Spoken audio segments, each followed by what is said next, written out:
Ya, redox ini reaksi yang sangat mungkin terjadi di dalam sistem air. Paling simpelnya gini, kalau air hujan atau air tanah yang relatif dangkal, itu biasanya kationnya CaMg dan anionnya bikarbonat.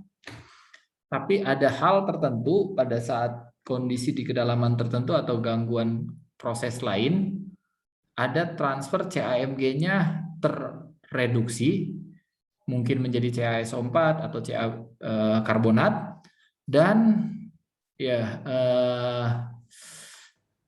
ion lain muncul, NaK gitu ya. Jadi ada istilahnya cation exchange. Di diagram Piper ada istilah cation exchange.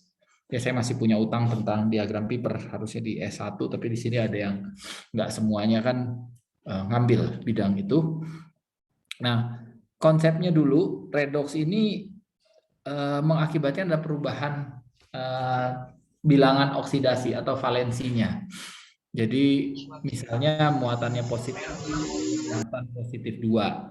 Kalau itu terjadi reduksi, atau tadinya muatan positif, muatannya negatif 2 menjadi muatannya 0, terjadi oksidasi. Ya, oksidasi itu kehilangan elektron sehingga muatannya positif. Ya, masanya biasanya tidak berubah karena massa elektron kan hampir massanya tidak terabaikan dalam massa atom. Ya. Jadi yang membuat massa atom berubah biasanya akibat proses radioisotop. Ya, misalnya partikel alfa keluar, partikel beta keluar gitu ya, keluar. Nah, reaksi redox ini bisa terjadi gitu ya, ada agennya. Kalau dalam satu proses ada pasangannya, jadi artinya biasanya ada pasangan pairsnya.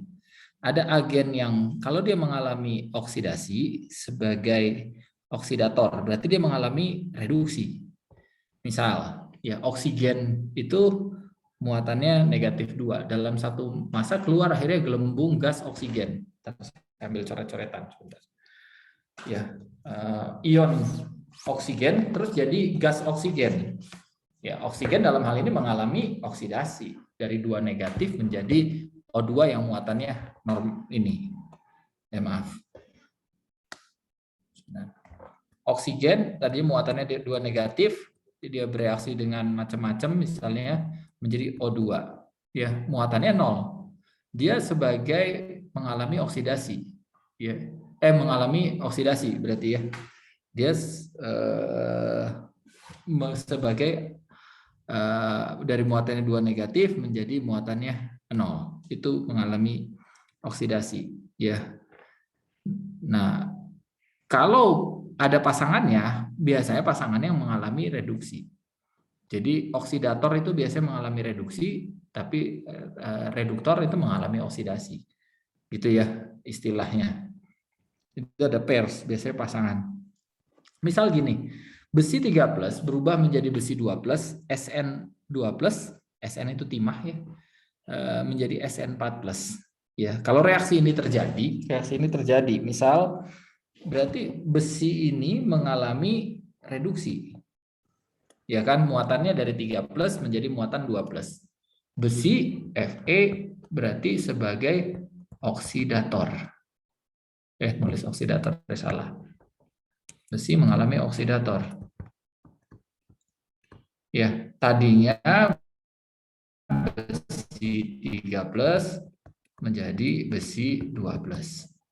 Ya. Nah, kejadian yang lain pasangannya Sn mengalami oksidasi. Sn ini sebagai reduktor terhadap Fe, reduktornya Fe. Ya, seperti itu. Kalau reaksinya kebalik, ya reaksinya dibalik. 2+ menjadi 3+, Sn4+ menjadi Sn2+. Kalau reaksinya terbalik. Ya. Kalau reaksi berbalik. Nah, setengah reaksi, persamaan ini bisa ditulis sebagai persamaan setengah reaksi. Persamaan setengah reaksinya berarti besi 3+ menjadi besi 2+, dalam kasus ini pasti berarti dia nambah elektron. Ya, nambah elektron. SN2+ menjadi SN4+ mengeluarkan elektron. Nah, ini tinggal disalahkan aja reaksi yang terlibatnya. Ya, kalau SN-nya ini 4+, ini aja jadi ada 2 ya elektron. Ya, kita buat ya penyetaran reaksinya. Ya. Nanti elektronnya habis, tinggal Fe3+ dengan Fe2+. Ya. Nah, tadi ditulis sebagai setengah reaksi, sebagai reaksi Zn menjadi Zn2+, setengah reaksi oksidasi, dan setengah reaksi reduksi. Gitu. Ya. Nah, reaksi ini bisa berlangsung atau tidak berlangsung, tergantung mana yang lebih kuat. Ya. Kompetisinya mana yang lebih kuat menjadi elektron, menjadi ion, atau berubah tereduksi. Ya, jadi kekuatannya beda-beda. Ya, jadi kekuatannya saya ambil contoh NaK, kalau di situ ada tadinya muatannya 0, kalau ketemu sama CaMg mungkin kalah CaMg sama NaK. Ya, sodium potasium lebih kuat menjadi ion daripada CaMg misalnya. Itu di sistem air tanah alami biasanya major ion kationnya CaMg NaK ya. Jadi reaksi yang di atas ini masih berlangsung walaupun reaktannya tidak bersentuhan. Ada anoda dan katoda. Jadi misalnya Cu dengan Zn. Ini enggak bereaksi tapi kita ada kutub. Dan di sini ada larutan yang bisa mengumpulkan ionnya, misalnya sulfat. Ya. Jadi reaksi dapat berlangsung tidak bersentuhan antara Cu dengan Zn. Ya. Cu dan Zn tidak bersentuhan tapi dihubungkan oleh ion. Ya, dalam hal ini misalnya sulfat. Ya. Kita sebut sebagai sel galvanik. Misalnya gini, ya. Hasilnya reaksi redoks ini menghasilkan beda potensial ataupun energi. Ya. Jadi energi dalam energi elektron atau force ya. Voltase satuannya atau E itu volt. Ya. Jadi simpelnya dulu ini di kimia SMA nih ya. Kalau reaksi yang tadi di sini Zn akan berubah menjadi Zn2+. Akan jadi ion-ion Zn2+ di sini. Ya, Cu2+ yang tadinya ada terlarut sebagai ion akan berubah menjadi kutub Co.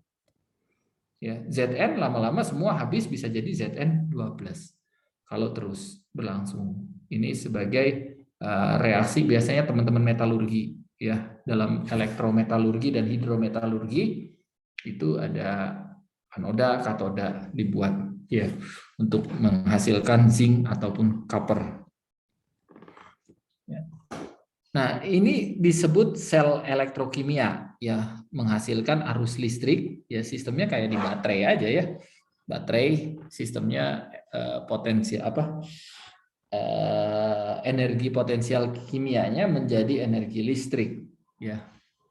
Dan terus kalau sistemnya input itu masih ada, terus saja kalau sudah habis ya nggak nyala lagi, energi listriknya nggak jalan ya. Nah, ini biasanya diukur ya dalam potensial listrik sebagai voltasenya atau alat ukurnya voltmeter. Kalau kalian ke lapangan aja. Hampir setiap alat ukur pH dilengkapi dengan ORP atau EH meternya. Ada tuh kalian mungkin pernah pakai alat ukur pH meter, TDS ya, salinitas ya. Biasanya ada ORP-nya.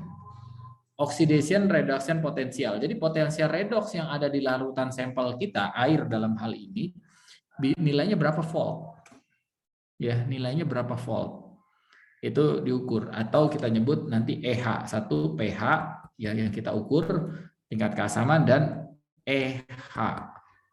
Ya, tingkat Oxidation Reduction Potential biar pH dan EH. Nanti ada diagramnya. Oke, lanjut ya.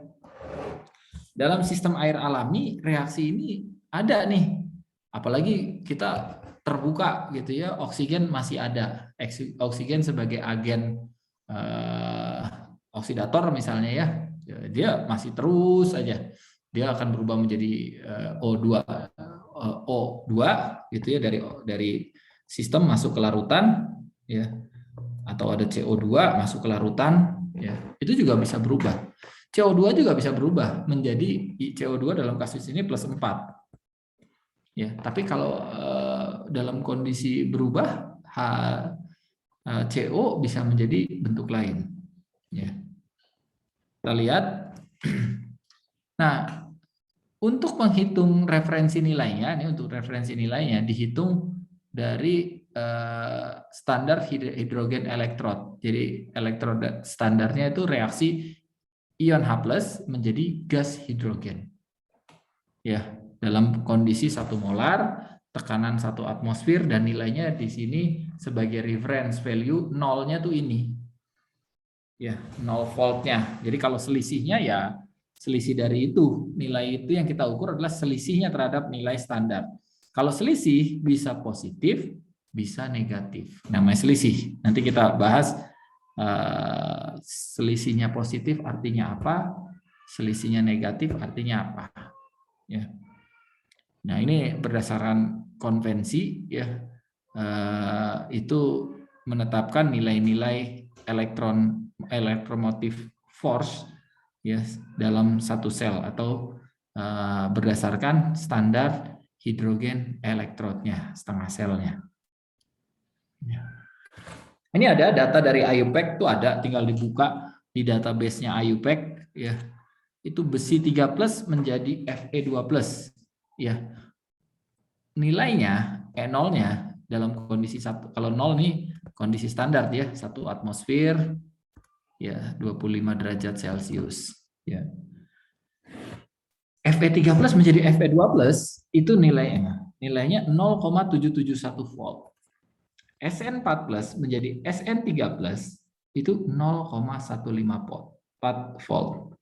Cu2+ menjadi Cu 0,337 volt. Nah, ada yang nilainya negatif.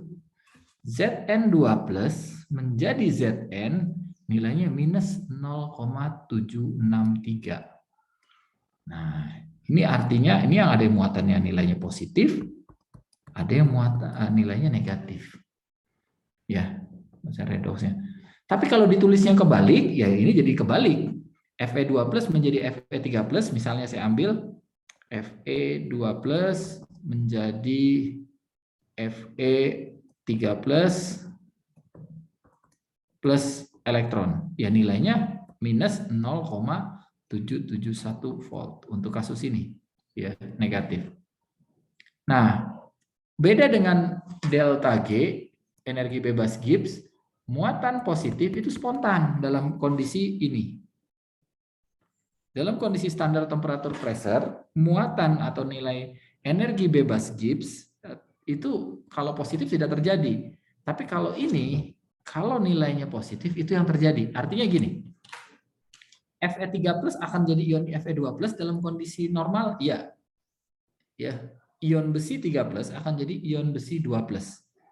Ya, dalam kondisi normal. Makanya kalau kamu dapat ada nanti di video tertentu, ya saya nanti coba cariin videonya nih di mana tuh. Ya, air ya, saya pernah ngambil sampel air di dulu waktu rumahnya WDA-nya FITB Pak Agus Ramdan tuh di Batu Nunggal, akhirnya sebelum dia ngebor dalam, akhirnya dibor terus diambil dibiarin lama-lama merah. Jadi kerak besi itu. Ya tadinya besi 3+ menjadi Fe2+ ketika dekat permukaan. Sudah mendekati standar temperatur pressure menjadi kerak besi 2+. Ya. Tadinya besi 3+, jadi nggak kelihatan, nggak diapa-apain, terus airnya merah. Saya pernah di Kalimantan juga tambang batu bara, habis pumping test airnya ditaruh di kolam, airnya jadi merah, darah dan pinggirnya berkerak. Ya. Karena besinya 3+ menjadi 2+. Kelihatan. Nah, kalau positif itu spontan tuh. Kalau negatif itu tidak spontan, berbalik. Kalau mau spontan dia harus dibalik posisinya. Ya, jadi Zn ini mau spontan dalam standar temperature pressure itu kalau Zn menjadi teroksidasi menjadi Zn2+. Jadi Zn dalam kondisi STP cenderung teroksidasi lebih mudah. Ya. Karena muatannya plus 0,763 dibanding Cu. Ya, Cu kalau dalam kondisi biasa menjadi CO2 plus enggak, karena nanti minus 0,337. Tapi Cu dalam bentuk ion ya itu akan gampang jadi elektroda Cu karena dia 0,337 volt positif ya. Jadi kalau spontan positif, kalau tidak spontan negatif gitu ya. Ini reaksi lengkap sel voltaik yang tadi, Zn itu kan cenderung menjadi Zn2+. Ya. Zn menjadi Zn2+ karena plus 0,763 ya. Terus Cu ya, Cu2+ cenderung menjadi Cu ya. Nah, berapa nilai total electromotive force-nya nilainya? Ya kita bisa hitung elektron dari katoda, setengah reaksi katoda dan setengah reaksi anoda dihitung.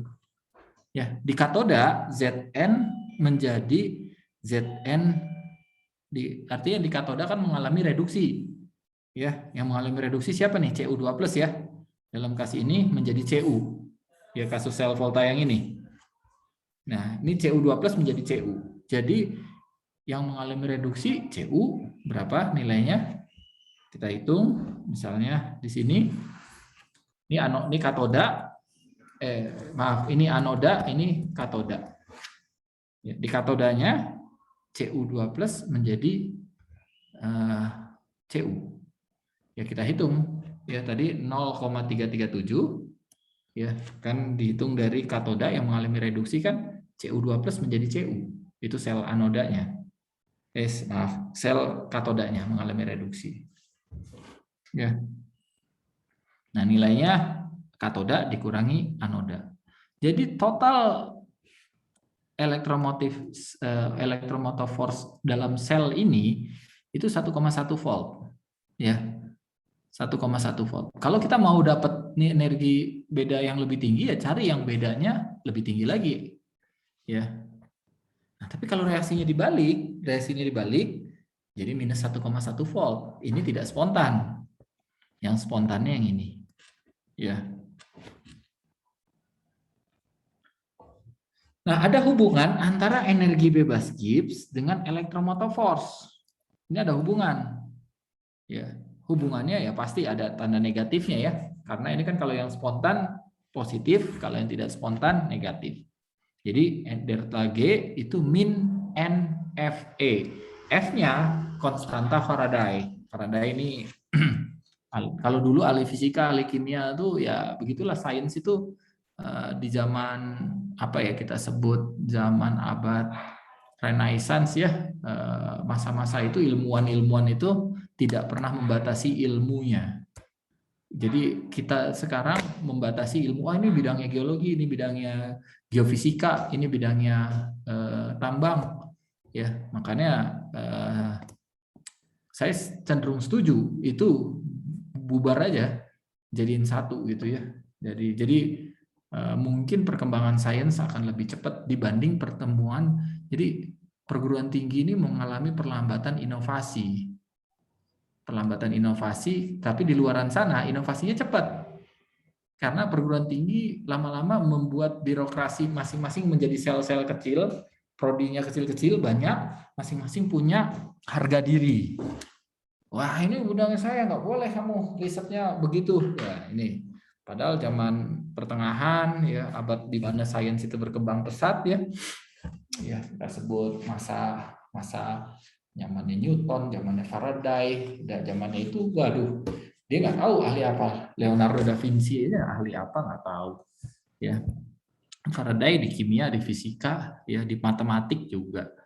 Ya, jadi sains itu idealnya buka aja, terutama untuk S1 ya. Kalau sudah S1 ya ngapain juga kita terlalu sempit. Ya. Itu bagi saya personal. Nah, kondisi hubungan antara energi bebas Gibbs dengan electromotive force-nya, ya, kok kepencet. Ya, kita bisa hitung, ya. Ingat, delta G dalam kondisi tidak standar ada perubahan konstanta kesetimbangan, ya, tergantung dengan temperatur tentunya, ya. Ya, nilai delta G sama dengan delta G0 tambah RT ln K. Ya, dalam kondisi setimbang sama dengan 0. Ya. Jadi kita tulis delta G sama dengan min RT ln K. Ya. Gitu. Ya, nih. Nah, kita bisa nulis E-nya dengan persamaan yang baru. Ada konstanta kesetimbangannya, ada konstanta berapa jumlah elektron yang terlibat, ya, berapa temperaturnya, ya, kita bisa hitung, ya, gitu. Ini contoh perhitungannya. Bagaimana Fe2+, ya, teroksidasi menjadi Fe3+. Ini Fe2+, kena oksigen, ya, bereaksi, terus dalam kondisi ada asam, suplai asam, menjadi endapan, ya, menjadi larutan besi 3+, maaf. Ya. Nah, ini reaksinya. Reaksi ini banyak nih di reaksi di pirit, ya. Kalau ini ada sulfurnya, ya ini akan menghasilkan ion sulfat misalnya. Ditulis nilai K-nya bisa dihitung, ya. Nah, ini penting diagram Latimer. Ternyata, ya, ternyata di alam itu beberapa unsur itu tidak memiliki muatan atau bilangan oksidasi yang tetap. Ya, tidak, misalnya karbon dioksida, karbon itu kan kalau karbonnya aja 0. Ya, kalau karbon sebagai unsur karbon, semua yang enggak ada, ya, karbon, oksigen, hidrogen, ya, buat bilangan oksidasinya 0. Tapi karbon dalam CO2 itu bisa jadi CH4. CO2, ya, CO2, ingat, CO2 berarti ini C-nya kan +4. Ya, karena oksigen 2 minus, ada 2 minus 4 minus. C dalam ini hidrogen itu kan +1 kali 4. C-nya berarti minus 4. Dari +4 menjadi minus 4. Ya. Sama. Sulfur juga, ya. Dalam sulfat, ya. Bisa menjadi sulfur saja, endapan sulfur yang tidak bermuatan. Ya, sulfat SO42 minus menjadi sulfur saja. Ini kan minus 6, ya. +6, maaf, +6. Karena oksigen 2 minus kali 4 plus minus 8, masih sisa 2 minus. Ya, bisa seperti itu. Dari +6 menjadi SO2 misalnya. Ini aja udah berubah. Ya, udah berubah berapa tuh? Jadi 4. Ya, dari +6 menjadi +4. Nah, ini penting karena kaitannya dengan perubahan, begitu bilangan oksidasinya berubah, bisa jadi perubahan senyawanya berubah. Nah, sekarang kita lihat gas CO nih, ya, karbon monoksida, berarti bilangan oksidasi C-nya berapa nih? Berapa biloxnya C-nya? Kalau karbon monoksida. Berapa tuh? Tes supaya saya nggak sendirian gitu loh. Nah, dalam CO2 berapa bilangan oksidasinya? Terus kalau CO berapa? CO itu berapa sih bilangan oksidasi C-nya?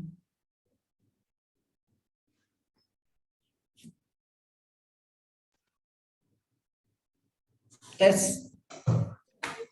4 kali ya? Nah, kalau CO2 4, tadi kan kita udah bilang CO2 4. Kalau CO tanpa ada muatan, C ini kan +2 itu. Kalau CO, ya, kan O tetap nih O-nya, ya, pegangannya O itu karena oksidator yang kuat, dia relatif resist ya, tetap di situ 2 minus.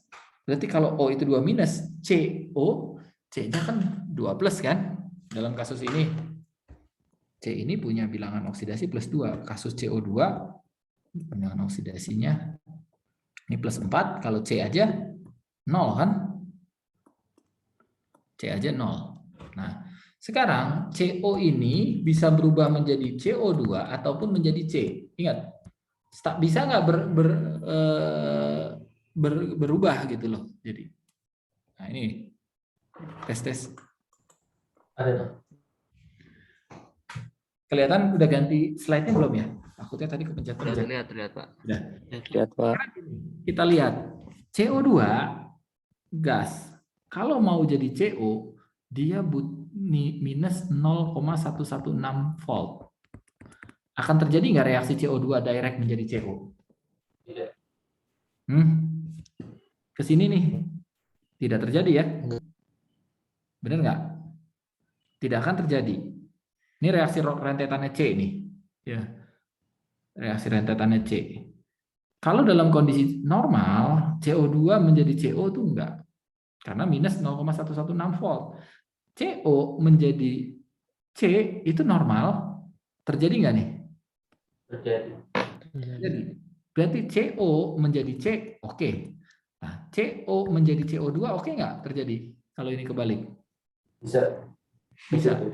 Bisa positif. Jadi artinya CO itu gas yang beracun, sebenarnya fasenya tidak stabil. Dia bisa mengalami tereduksi menjadi C, muatannya 0. Ini tadi muatannya plus 2, bisa menjadi muatannya CO2, muatannya plus 4 dalam hal ini. Ke sini 0,116 volt, ke sini 0,51. Gitu. Jadi perubahan CO menjadi CO2 mungkin. CO menjadi C kerak karbon itu mungkin. Ya. Jadi seperti itu. Karbon monoksida toksik, iya berbahaya, tapi kondisi dia sebenarnya tidak stabil. Ya. Bisa berubah menjadi CO2 dan bisa berubah menjadi CO. Gas-gas yang miskin oksigen, vulkanis gas, sebagian itu CO. Tapi begitu dekat permukaan, CO ini gampang berubah menjadi CO2. Karena di bawah sana tekanannya beda, temperaturnya beda. Temperatur tinggi, tekanan tinggi, berubah menjadi tekanan dan temperatur normal dekat dengan atmosfer menjadi CO2. Tapi tetap aja kadang kita masih, kan nggak langsung semuanya habis. Kita masih bisa ngetrace kondisi CO-nya ada atau tidak. Ya, jadi gas CO itu masih ada nggak? Kalau kita masih bisa sampling, ya mungkin masih bisa kita detect gas CO. Ya, jadi urutannya bisa CO2 menjadi CH4 ujungnya di sini.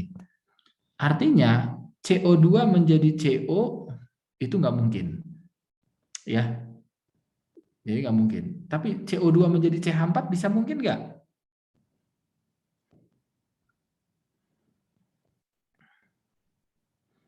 CO2 menjadi CH4.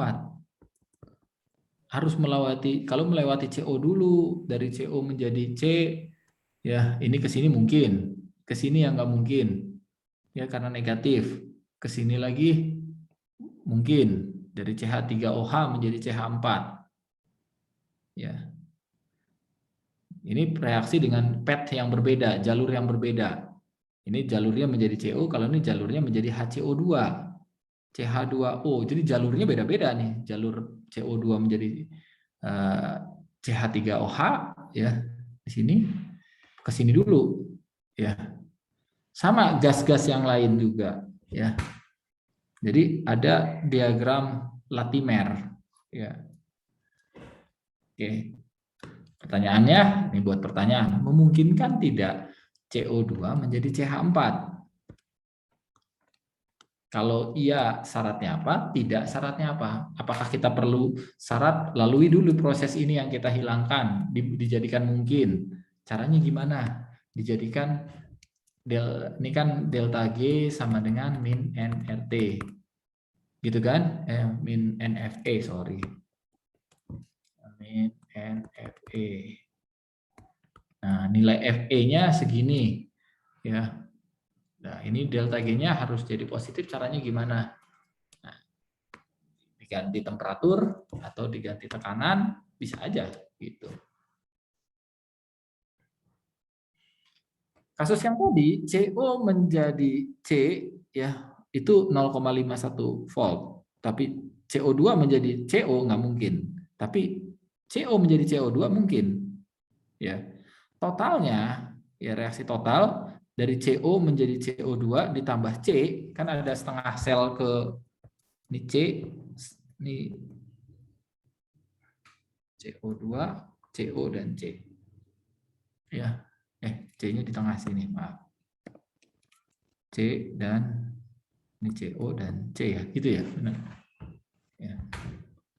Nah, setengah sel ke sini, setengah sel ke sini, totalnya positif nih. Ya, ini punya dari CO menjadi C 0,51, dari CO menjadi CO2 0,116, kebalikan, ya kan?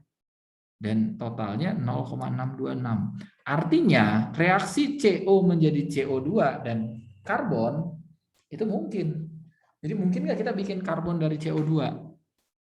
Kalau kita balik sekarang posisinya dari CO2 menjadi C, mungkin kan nggak? Kalau ditinjau dari sini. Kita harus lewati CO-nya dulu, berapa selnya nilainya masing-masing. Ya. CO2 ini tidak stabil dan bisa terdisproporsionasi menjadi bentuk lain, yaitu dalam hal ini CO2 dan C. Itu ya, lanjut dulu. Nah, untuk reaksi kimia ya melibatkan konsentrasi ya, ada temperatur masing-masing spesies A, B, C dan D ya. Tadi sudah kita ketahui driving force, electromotive force-nya tergantung sama aktivitas reaktannya. Kalau aktivitas reaktannya cukup jauh, nilai oxidation state-nya, nilai E-nya besar. Kalau positif besar, sangat mungkin terjadi. Ya. Nah, ada hubungan delta G sama dengan delta G0 RT ln K. K ini kan ditulisnya begini. K-nya ini dalam kondisi timbang. Ya. Produk dibagi reaktan. Delta G juga sama dengan min NFE. Jadi min NFE itu bisa kita substitut ya. Jadi min NFE, jadi ini diganti min FE dalam kondisi 0 standar ya. Kita bisa hitung nilai E-nya dalam nilai konsentrasi masing-masing reaktannya dan hasil produknya. Jadi kita bisa hitung kalau konsentrasinya tinggi ya beda lagi. Konsentrasinya rendah beda lagi ya. Jadi E-nya kalau konsentrasinya tinggi bisa saja terjadi ya. Ya. Ini contoh Zn2+ ya menjadi Zn. Ya. Zn2+ menjadi Zn, persamaannya itu. Ya. Kalau Fe2+ menjadi Fe3+, ya persamaannya ini. Ya dengan oksigen. Ya, jadi kita bisa hitung tuh berapa nilai konsentrasi masing-masing di sini nih. Ya. Ya, kalau pakai konsentrasi ini masing-masing, ya bisa kita hitung. Ya N0-nya kan ada, kalau konsentrasinya ada, ya kita bisa hitung. Ya. Sampai situ dulu, ada ini saya break dulu mau minum ya. Sebentar.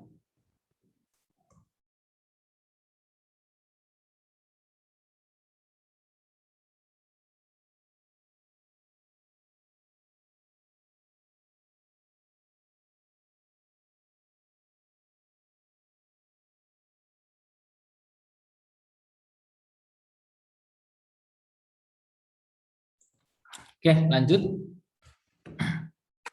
Ya. Kondisi tidak standar, ya sama aja. Kita hitung masing. Ya, ya. Tes. Halo. Pak, saya ingin bertanya Pak, tadi yang voltasenya minus itu dia tidak mungkin atau tidak spontan ya? Tidak spontan. Masalah. Jadi di kimia mungkin dan tidak mungkin bisa dibalikin. Kita kalau ganti temperatur sama seperti nilai delta G. Delta G itu kan tidak spontan terjadi kalau nilainya positif. Kalau di sini ya E-nya kalau nilainya negatif tidak akan terjadi dalam kondisi spontan di standar temperatur pressure yang normal. Tapi kalau kita ganggu misalnya ya dengan gangguan tertentu itu bisa. Gitu aja. Ya. Masalah mungkin dalam kondisi normal tidak akan mungkin, tapi kan kalau nggak normal ya mungkin aja. Nggak normal kondisinya apa? Temperaturnya dinaikkan atau diturunkan, tekanannya dinaikkan atau diturunkan. Itu proses fisik. Proses kimia ada gangguan lain dulu. Ya, direaksikan yang lain dulu berubah menjadi bentuk lain, baru dia akan dibalikan lagi ke bentuk yang lainnya. Ya, kira-kira itu. Jadi kalau E-nya nilainya negatif, ini tidak spontan. Ya, gitu. Tidak spontan itu artinya apa? Tidak akan terjadi dalam kondisi normal-normal saja. Ya. Oke, saya lanjut ya. Contoh hitungan. Nah, ini diagram yang sering dipakai untuk melihat spesies. Kita dalam posisi spesies apa seharusnya kondisi di situ. Ini dari diagram EH pH ya. Jadi reaksi redoks ya itu akan mengakibatkan ada perubahan ion H+ atau oksigen gitu ya. Jadi atau OH-. Ya. Jadi reaksi redoks itu melibatkan penerimaan ion H+. Artinya yang tadi menjadi anion akan diikat dengan H+. Yang tadi menjadi kation yang muatannya positif, M menjadi M positif gitu ya, M positif, dia akan bermuatan dengan hidroksida OH, ya, membentuk kompleks hidroksida. Kompleks hidroksida ini biasanya kompleks yang fasenya kadang-kadang dalam kondisi tertentu cair, dalam kondisi tertentu dia jadi solid, ya, M gitu ya, atau hidroksida misalnya MOH, ya, ini bisa menjadi kompleks hidroksida yang mungkin dalam kondisi sedikit gangguan aja dia terpresipitasi jadi padatan tertentu. Nah, perubahan nilai pH ya dalam netral ataupun asam ataupun basa sehingga konsekuensinya akan ada variasi nilai ini ketika konsentrasi ion H+ atau OH-nya berubah. Ya, jadi artinya nilai pH dan EH itu tidak satu posisi, tergantung kondisinya. Dan stabilitas unsur dalam kondisi pH dan EH tertentu, ini pH, ini EH atau ORP ya, oxygen reduction potential, ini posisinya ada ini dalam kondisi spesies apa? Misalnya besi. Besinya sebagai 2+, 3+, sulfida, oksida, atau besi yang lain. Gitu. Ya. Nah, balik lagi ke pemahaman potensial setengah reaksi sel, ini didesain untuk memperlihatkan bahwa reaksi tersebut pada pH, ya. Jadi ini reaksi ini kita ambil di reaksi air, ya. H2 menjadi H+ dan OH- misalnya. Ya, jadi kita hitung tuh bisa ya. Electromotive force menjadi ion yang ini H+ menjadi H2 dan O2 menjadi karena ada oksigen gitu ya. Nah, di sini kita bisa plot nilainya, nilai masing-masing dalam konsentrasi pH tertentu, tertentu bisa diplot. Jadinya ini diagram standarnya. Jadi diagram standar ini dalam EH-nya atau ORP-nya, ORP atau EH-nya satuannya volt, ini satuannya volt. Ini pH unitnya, unit pH. Kalau kita buat ya yang tadi itu dalam kondisi tertentu ya H+ menjadi ion hidrogen dan oksigen menjadi O2-, itu garisnya ini. Ya, stabilitasnya. Jadi garisnya tuh garis tegasnya ini ya reaksinya. Ini garis hampir semua nanti reaksinya begini nih bentuknya. Bentuk kurvanya. Ya, ini kita sebut diagram pH EH. Ada buku-bukunya, diagram Pourbeix, orang Prancis nih kayaknya. Diagram Pourbeix. Ya, itu ada database atlas pH EH bisa diunduh. Dalam stabilitas setiap unsur tuh punya atlas ininya. Fe dalam kondisi pH saya sekian, EH sekian, kondisinya dalam kondisi apa? Ya, itu diagram Pourbeix bisa digunakan. Nah, kalau kita plot kondisi sini nih kondisi high oksigen, kondisi sangat teroksidasi. Ini dalam kondisi reduksi. Ya, nilainya negatif-negatif dan di sini nilai positif-positif. Ya, air di sini stabilitasnya. Ya. Nah, sekarang besi juga ternyata standarnya begini semua polanya, tapi posisi ini berbeda-beda. Nanti yang berbeda-beda atlasnya tiap arsen gimana bentuknya beda. Ya, besi oksida itu hampir dalam kondisi ya ini besi itu dalam besi oksida. Besi sulfida stabil dalam fase yang ini. Kalaupun mau kondisinya sedikit asam, besi sulfida stabil, ya itu dalam kondisi seperti di rentang ini. Di sini rentang besi 2+ dalam bentuk aqueous atau larutan, ini larutan Fe3+. Tapi sisanya menjadi besi dan besi oksida dan besi sulfida. Stabilitasnya seperti itu. Ya. Oke, saya lanjut. Cl juga sama polanya, ya. Untuk klorida, ClO, HClO itu diagramnya seperti itu. Nah, kalau kita nyebut pH kan min log H+, konsentrasi H+. Nah, ada beberapa buku nyebutnya EH itu dijadikan min log konsentrasi ORP-nya. Jadi min log ya PE-nya berapa volt ya. Jadi kita tulisnya sebagai PE. Ya tadi ORP-nya ini E ya, electromotive force-nya dari masing-masing atau EH-nya di sini. Kita bisa hitung min log juga ya satuannya. Sehingga dapat dikonversi menjadi diagram PE dan pH. Ya. Air alami ya, jadi air yang di permukaan atau dekat ya, itu udah gampang sebenarnya tercampur dengan yang macam-macam ya, reduktor organik, terus oksigen ya, nah macam-macam ya. Setengah reaksinya itu 0,747 volt ya. Nah, PE-nya bisa di min log itu ya.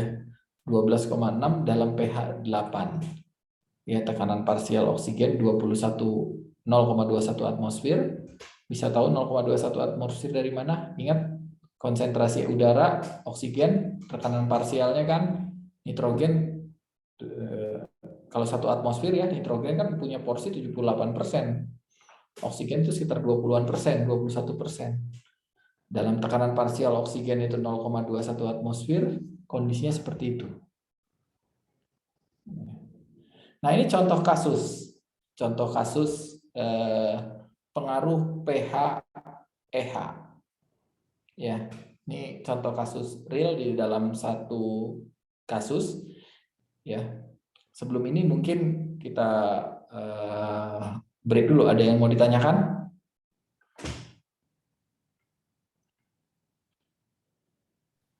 Izin bertanya dulu, Pak. Gimana tadi ada yang mau nanya? Iya, Pak. Buat yang persamaan MERS, Pak, Hmm. yang persamaan ketiga itu NF-nya gimana, Pak? Bukannya harusnya ada NF-nya.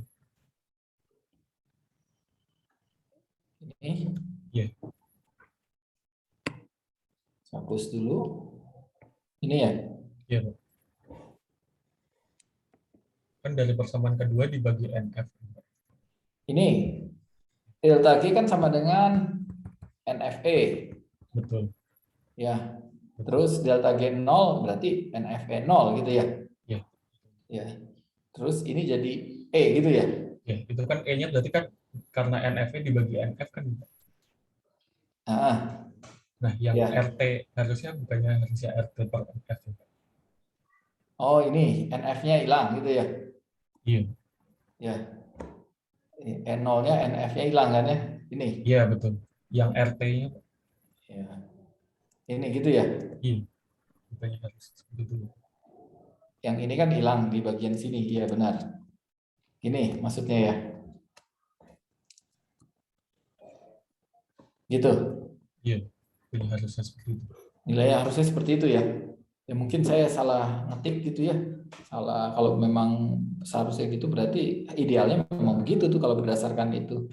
Coba kamu pindahin ruasnya aja dulu nih ya. Ini jadi min NRT, ini pindah ke sini. Ya, pindah. Ini kan jadi positif. Pindah, ada negatif. Coba dicek ya, takutnya saya salah nulis. Bisa jadi yang seperti ini yang benar. Ya, makasih koreksinya ya.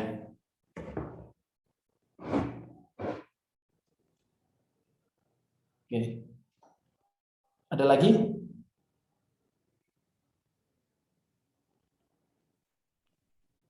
Nggak ada, saya lanjut ya ke case study-nya.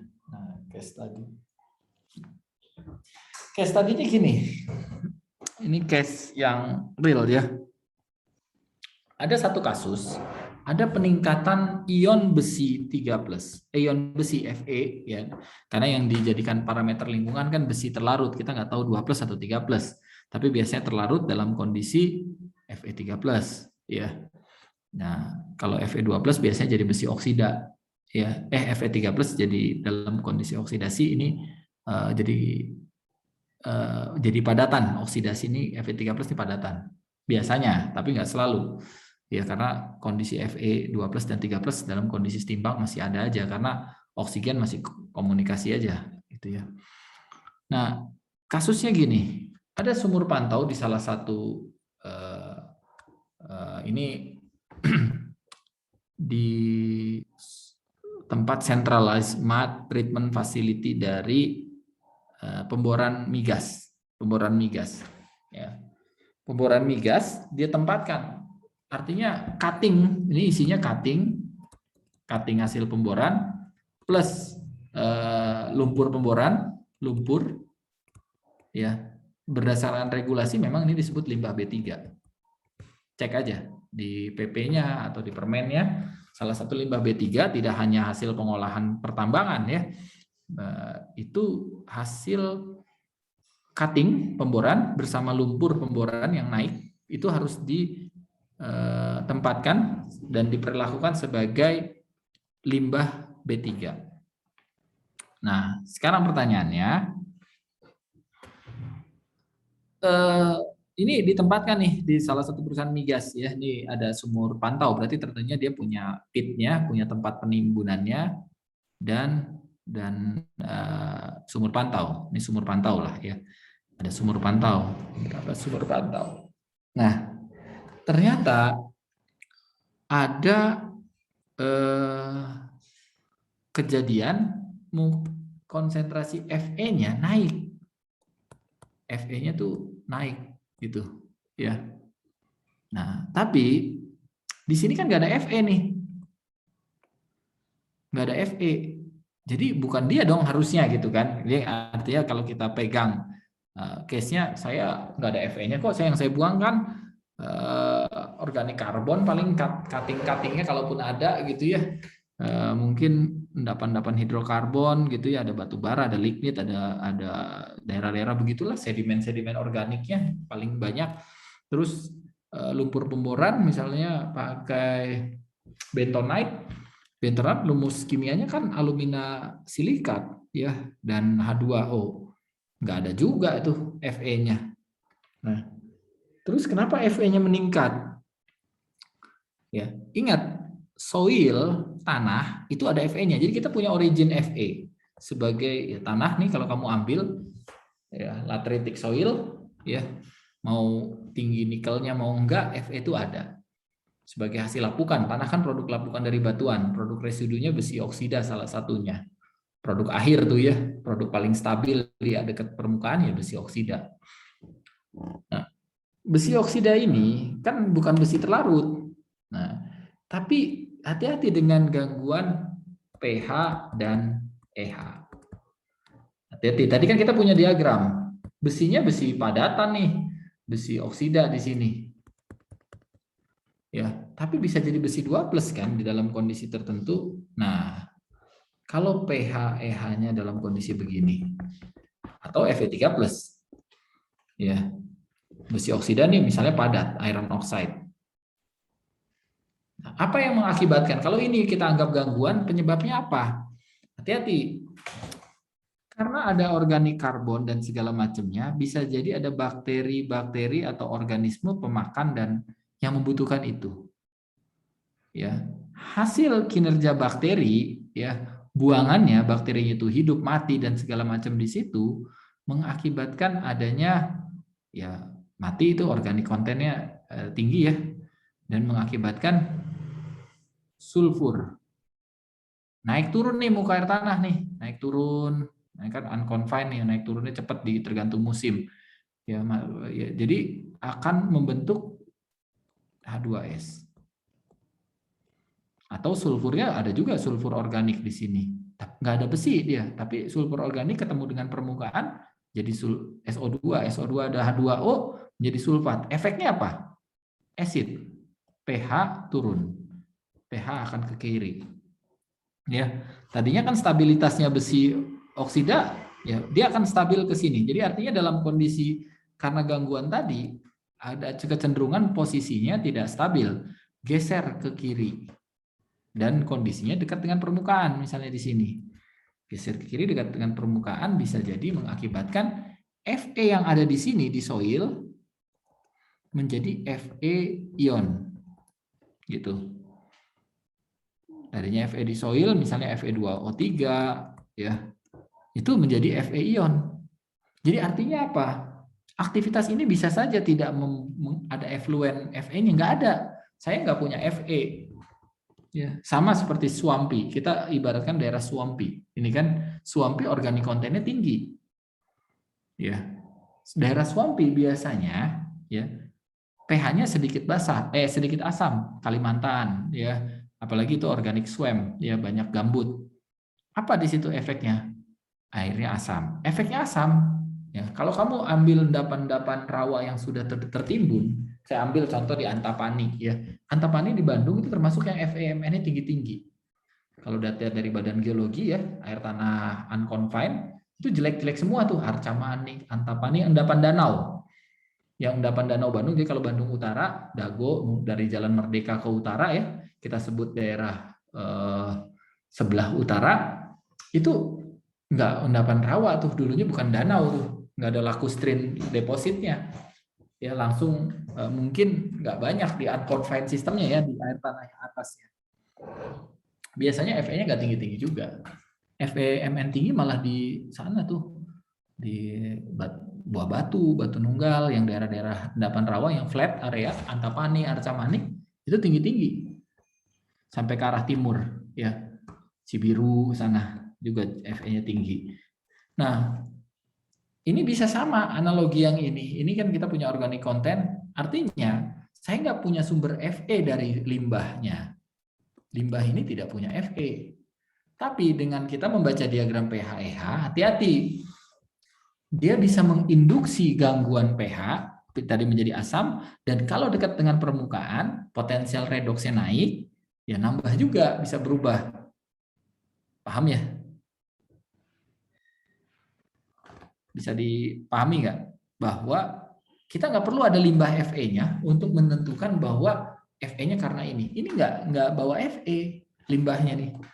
Miskin Fe lah limbahnya. Tapi hati-hati, kalau kita belajar potensial redoks, dia menginduksi, iya bisa jadi. Ini menginduksi keluarnya Fe dari lingkungan menjadi Fe terlarut.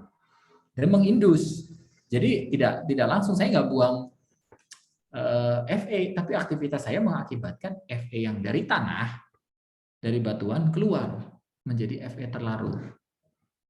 Nah, ini juga harus kita pahami fenomena ini. Jadi apa ya? Tidak direct, bahwa pencemaran itu tidak direct, tidak semudah itu bahwa saya punya limbah yang ada Fe-nya, enggak.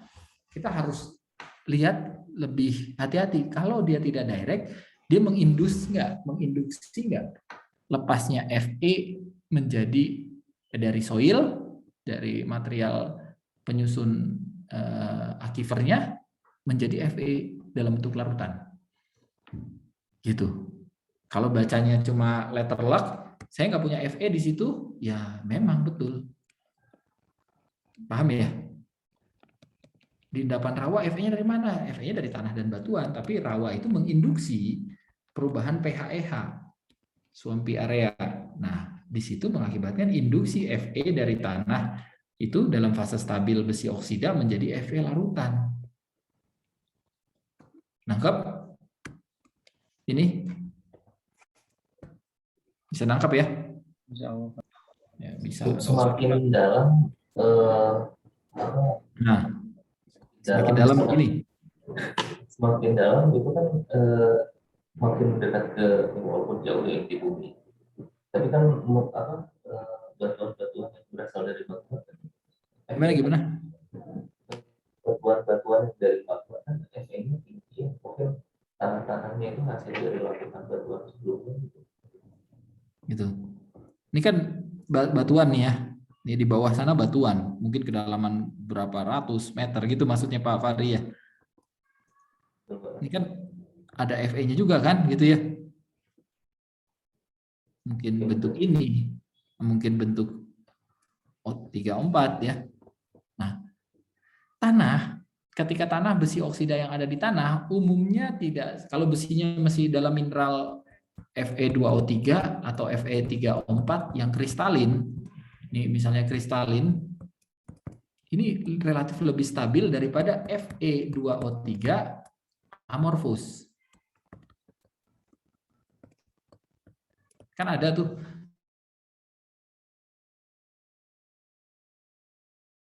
nggak semua senyawa jadi kristalin karena tidak mengalami temperatur, nggak ada bidang kristalnya nih ya. Tapi senyawa amorphous komposisi kimianya sama, tapi yang satu amorphous. Nah, yang amorphous ini yang jadi problem sih sebenarnya dibanding yang kristalin. Pirit, jadi kemarin ada mahasiswa S2 lingkungan tambang untuk sidang ya, beberapa hari yang lalu waktu musim-musim sidang ya. Ya, saya klarifikasi. Jadi ada yang piritnya tinggi kok tidak membentuk asam. Nah, ini piritnya yang membentuk asam kan sulfur yang reaktif nih. Sulfur yang mungkin membentuk FeS2, tapi amorphous FeS2 itu ada. Amorphous sulfur bukan dalam bentuk FeS2 itu ada. Walaupun piritnya kita nggak detect, kok piritnya nggak kebaca, tapi kok airnya jadi asam. Tapi begitu di XRF, sulfurnya ada. Dia nggak punya endapan-endapan sulfida seperti FeS2, nggak ada hasil XRD. Hati-hati, membaca XRD itu bicara mineral yang ada kristalnya. Tapi hasil XRF, sulfur ada, muncul, lumayan. Artinya, tapi di XRD mineral-mineral sulfidanya nggak banyak kebaca, terutama pirit. Ya, hati-hati dengan relay bahwa tidak semua FeS2 itu membentuk mineral pirit yang ada bentuk kristalnya. Yang di sini mungkin ada nih besi yang lain, tapi biasanya fasenya lebih stabil, lebih tahan. Ya. Nah, tapi yang dalam kondisi residual atau di soil hasil lapukan biasanya banyak amorphous. Amorphous ikatannya tuh tidak sekuat, kalau ini kan terbentuknya di temperatur tekanan tinggi, untuk pecah juga dia harus terdisosiasi dulu, lepas dulu. Ya, terdisintegrasi fisik dulu, baru dia melepaskan Fe. Tapi yang sudah dekat dengan permukaan, ya besi oksida ataupun endapan sulfur juga, itu banyak yang amorphous, yang non kristalin. Ya. Jadi besi di sini. Nah, kedua, dalam kondisi makin dalam, oksigen itu makin tipis. Pengaruh oksigen makin kecil. Pengaruh oksigen makin kecil, reaksi redoks itu tidak terlalu intens, malah dia akan cenderung masuk ke zona reduksi di sini. Masuk ke zona reduksi. Dalam zona reduksi sudah tidak membentuk ion lagi. Ya, dalam kondisi stabil di sini di zona reduksi. Gitu, makin ke bawah. Dalam zona reduksi. Kadang memang pengaruh oksigen, pengaruh CO2, pengaruh itu intens untuk masalah lingkungan, ya. Lingkungan yang geogenik ya. Ini juga diagram besi dalam kondisi larutan itu ya di posisi ini nih. Ya, posisi ini. Diagram besi dalam kondisi larutan. Kalau dibasahkan besi ya dalam kondisi menjelang menuju basah, besi ya di besi karbonat, ya kalau mineral mungkin siderit ya, atau Fe34 kalau mineral magnetit. Walaupun ada Fe2O3, ada FeS2, ada Fe34 yang bukan mineral. Bukan pirit, bukan hematit, ya. Itu. Mn ini biasanya tinggi, tapi Mn yang menjadi pengaruh di air tanah biasanya bukan Mn dari pirolusit. MnO2 ini relatif stabil kalau pirolusit ya. MnO2 pirolusit, tapi Mn oksida yang amorfus. Ini yang relatif membentuk Mn2+ yang terlarut.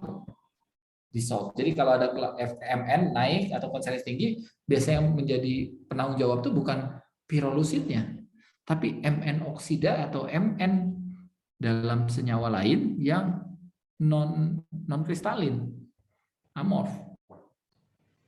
Jadi bicara geokimia, kalau kita bicara geokimia kaitannya dengan eksplorasi, biasanya nyari mineralnya. Ya pirit, hematit. Tapi kalau geokimia yang di dalam low temperatur dekat atmosfer, itu kita akan rely dengan data unsur sebenarnya, nggak mineralnya. Data unsurnya. Jadi toolsnya XRF, X-ray fluorescence. Nanti akan saya singgung di pertemuan yang 1 jam, metode XRD, XRF, dan lain-lain. Ya, saya ada niat untuk jelasin itu untuk metode analisis. Sampai situ, ada yang mau ditanyakan? Itu slide terakhir.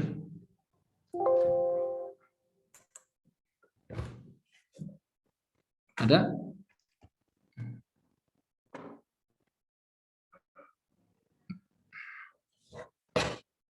Ada nggak yang mau ditanyakan? Capek juga nih saya 10 dari jam 7 soal kuliahnya S1.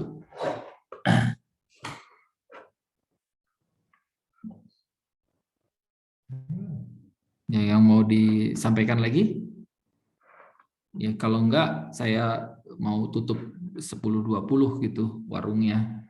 Capek karena jam 11 semua ada rapat lagi. Izin bertanya, Pak. Silakan. Boleh Siapa, diagram Mbak yang Fajri Bapak ya? tadi, Pak? Iya, Ya. boleh diagram yang Bapak tadi, Pak. Ini, ya. Saya yang mana nih? Ya. Ini kan? Iya, Pak. Pak, konsepnya dari diagram ini sebenarnya misalkan kita sudah mengukur pH-nya, Pak. Misalkan pH-nya 8, kemudian pH-nya 5. Nah, Ya. itu kan posisinya di hematit. Tanpa kita menganalisa secara langsung mineralnya, kita sudah tahu ya, Pak ya. Dengan hanya mengukur pH dan pE saja. Bahwa yang di sini adalah Fe2O3. Ya, teoretikalnya begini. Jadi betul. Misalnya ini dalam PE ya. PE itu min log. Enaknya langsung EH-nya, yang diukur langsung EH-nya. Kalau plus 5 berarti 10 pangkat 5 ya. Ya, nggak apa-apa. Ya. Nah, dia gini, kita punya Fe nih. Kita punya Fe, sampel air kita. Ya, di sampel air di botol ada Fe. Setelah dianalisis masuk ke ICP atau dengan ion kromatografi kita dapat Fe. Nah, Fe-nya kenapa bisa muncul kok di pH 4 di pH 8 dan EH misalnya 5 volt ya. Kok saya punya Fe nih? Ya, harusnya kan saya punya Fe di pH ini nih. Kalau pH-nya udah 6, sekian mungkin ya, atau di diagram yang mana nih? Ya sini sama sih. Di diagramnya ya ini aja. Sedikit ini baru dia stabil. Artinya gini. Tidak semua, hanya sebagian Fe yang menjadi larutan dia punya source besi oksida sumbernya.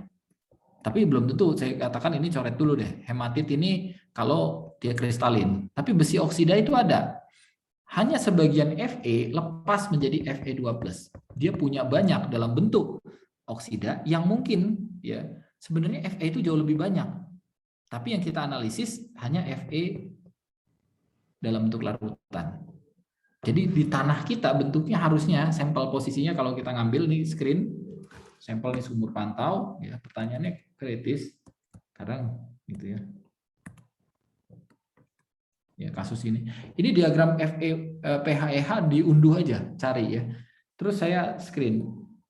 Nah, screen ini di zona yang material penyusunnya ini, kemungkinan Fe2O3 itu masih berlebih banyak.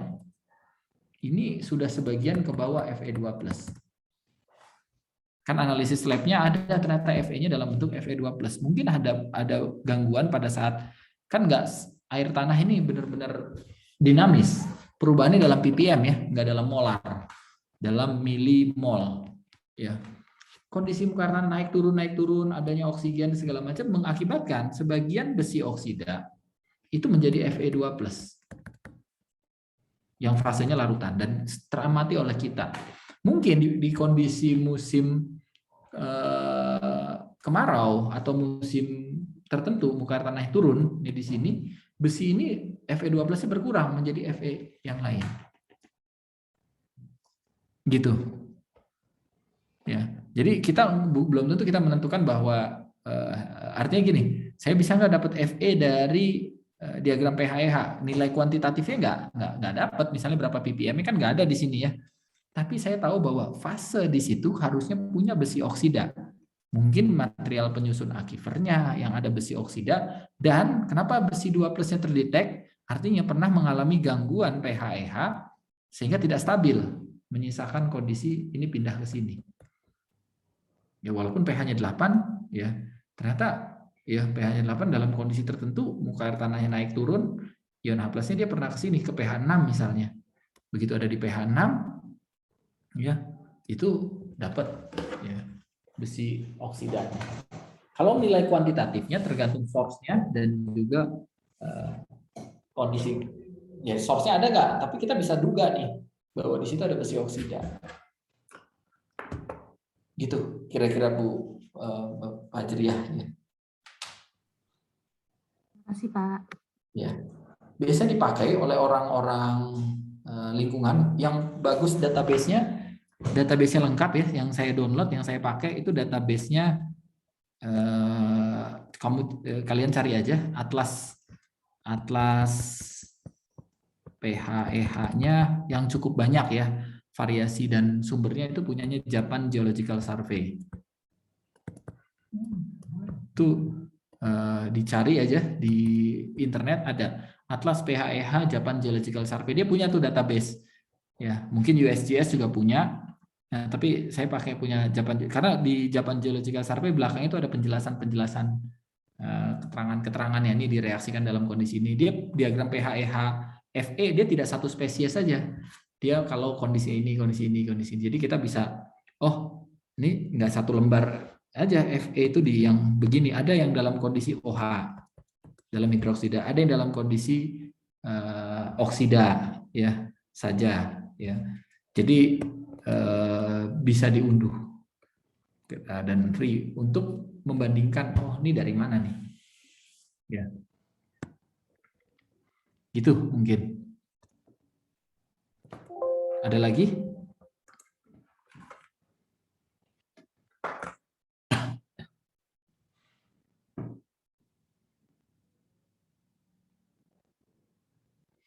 Oke. Kalau nggak ada lagi, saya izin stop share.